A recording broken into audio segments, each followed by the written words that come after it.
welcome to the EPOS Launch Event Roadshow. We came along as shop representatives to find out what the introduction is all about. To ask the questions people in the shops wanted answering. Like, how will it affect William Hill's business? Will it really help make us more competitive? How will it change our working lives? And how will it affect people's jobs?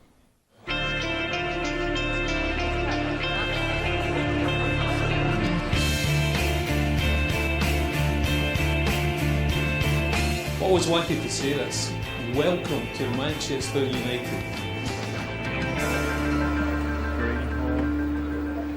So what are we trying to do with this change? Well, at the heart of every major change programme, there must be a simple goal. And the operations management team that I lead have tried to make this something that everyone in the business can relate to. So putting it simply, we want to get more customers, spend more money, more often, with William Hill than our competitors. And how are we going to do this? By offering competition-beating service at the local level.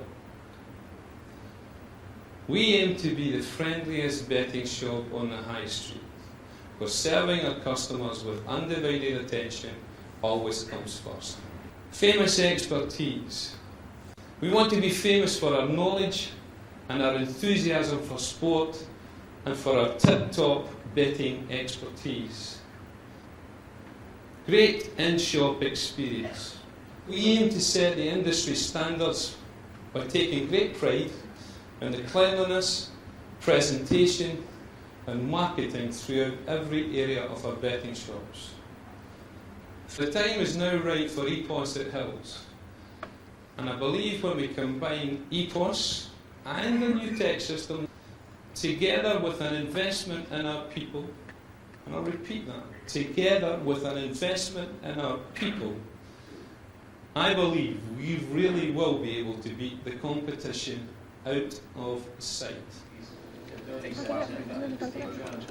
Has there been any problems during the pilot of EPOS? There have been problems, but that really is the main reason for running a trial or a pilot. You ring help desk or you ring our training support team and there's someone at end at phone straight away. If there's no one there, someone's ringing you back within 2 minutes. What we've done is looked at the lessons learned, rewritten the procedures, and we're now happy that it fully complies with what we wanted to do. So yes, there have been problems, but yes, we expected problems, and these have now been dealt with. There's not been much disruption at all. I mean, finished prior to EPOS finished, we went home, came back to work the next morning, and it was there, ready to be operated, and it worked fine. EPOS will deal with about 99% of the bets that we take. I've been quite surprised by the EPOS system because I thought it'd be a lot more difficult technical-wise, but it's generally made it a lot easier. I think it's a lot better than the older system. But even if when you make a mistake, it's so easy to edit them. Underrings, overrings, doubles which are done in for win instead of each way. You've got an edit facility where you can just go in and change them. It's no problem whatsoever. The rollout will start in April of this year and it will complete by December of this year. Could you please explain where we are with the tech systems? We've installed the system into 240 priority sites already. We've also completed pre-works and cabling in a further 200 sites. The plan being that the system will be fully rolled out within the estate by the end of November 2005. Let me put it simply. Introducing EPOS into this business is the biggest challenge William Hill has ever faced.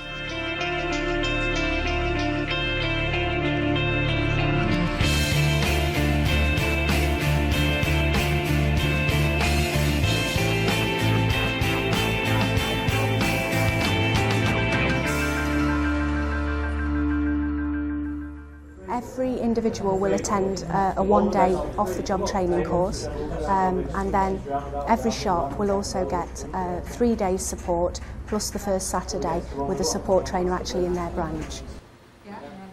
The aim of the one-day session is to give people an overview of the system, but also a chance to practice the basic tasks that they will complete every day. So people will go away having practiced accepting bets, translating bets and paying bets out, as well as some of the more complex things they'll need to look at, such as managing the counter with the off slips, thinking about customer service and how to maintain that during EPOS, and also the managers will look at a little bit into the reports that they can access, but we'll go into that more on support.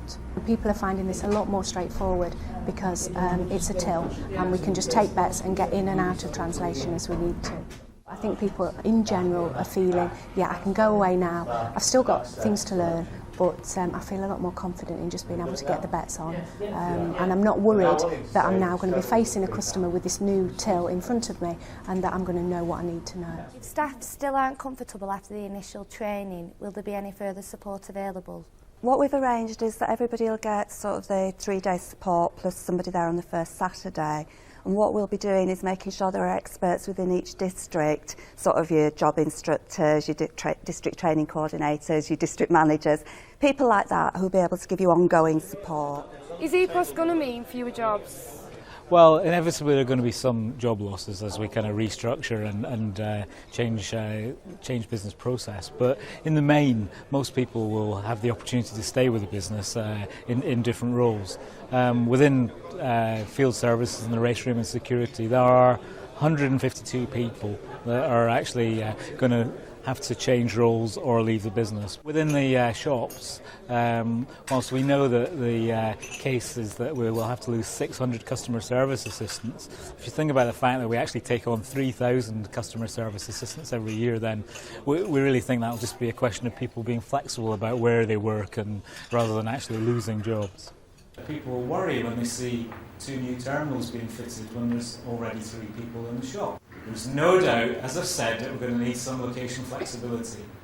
Let's be clear, one of the great strengths that we have already is the enormous amount of cooperation that we have moving people from shop to shop. So that's nothing really new to us. Or will the CSA's role change? We actually don't think it's going to change very much at all. We're obviously going to put a new till into the shop, and it's important to say it is a till, it's not a computer that some people kind of worry about, they're suddenly going to get a computer. It's a new till with a bit more sophistication, and really after that, the job's not really going to change once they get used to the till. Take managers. No longer are they going to be sitting at the back of the shop, heads down, red pen in hand, settling 200 events a day with a big pile of bets that would choke a horse.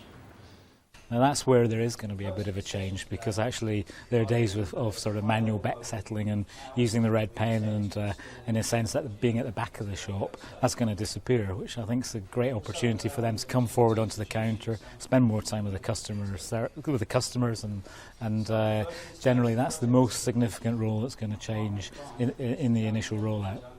We're going to place a different emphasis on the skills that shop manager has. Every shop manager and deputy is going to go through customer service training. Will people's lives really become more enjoyable? Well, I think so, definitely, because we spend a lot of time doing sort of paperwork and filling in forms and ringing for permission to do this and permission to do that. So people are going to really be able to spend a lot more time with the customer, and I think for most frontline people that's the bit they enjoy, the sort of engagement with their customers who, as we know, are very often regular customers and people they see every day. So I think it'll definitely be better. That I don't have to sit down all day. I'm not staring at one screen. I don't have to concentrate on one thing. I can actually stand up to the counter and actually interact with customers more. I seem to have a lot more time on my hands. There's no organised chaos. There's no running around scrambling for tickets where top copies aren't messed. It gives me time to do stuff properly. We're not rushing around. I get all my staff out, and the staffing done like 3 weeks in advance now. We get all our marketing done.